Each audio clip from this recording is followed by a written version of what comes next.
আসসালামু আলাইকুম। দেখেন আমাদের অঞ্চলে কিন্তু এই রকমভাবে শশা চাষ করা হয়।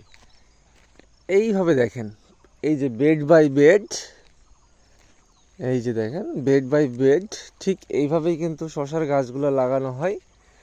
আর আপনাদেরকে আরও একটা জিনিস দেখাতে পারবো কিনা জানি না। আহ, এই যে দেখেন, অনেকে আছেন এই পোকাটা কিন্তু আপনারা দেখেন আপনাদের শশা গাছে।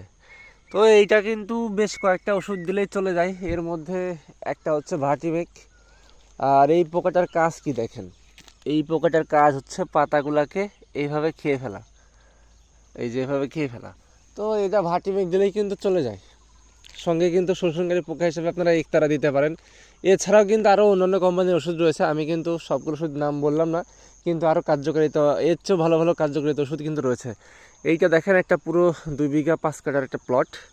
এইখানে কিন্তু ঠিক এইভাবেই একটা মাদাতে প্রায় 4টা 5টা 6টা করে কিন্তু দেওয়া হয়েছে। এই যে দেখেন এরা কিন্তু জোড়ায় জোড়ায় রয়েছে, এরা কিন্তু বংশ বিস্তার করছে, প্লাস আবার কিন্তু এরা খেয়ে শেষ করে ফেলছে। তো এই শশাগুলো মূলত কুরবানি ঈদকে টার্গেট করে করা হয়েছে। এখন এগুলো হচ্ছে দেশীয় জাতের শশা, একদম বাংলাদেশের দেশীয় জাতের শশা, এবং গত বছর লাগিয়েছে সেই বীজ থেকে যে শশা থেকে যে বীজটা রাখা হয়েছে সেই বীজগুলো কিন্তু এখানে রাখা হয়েছে।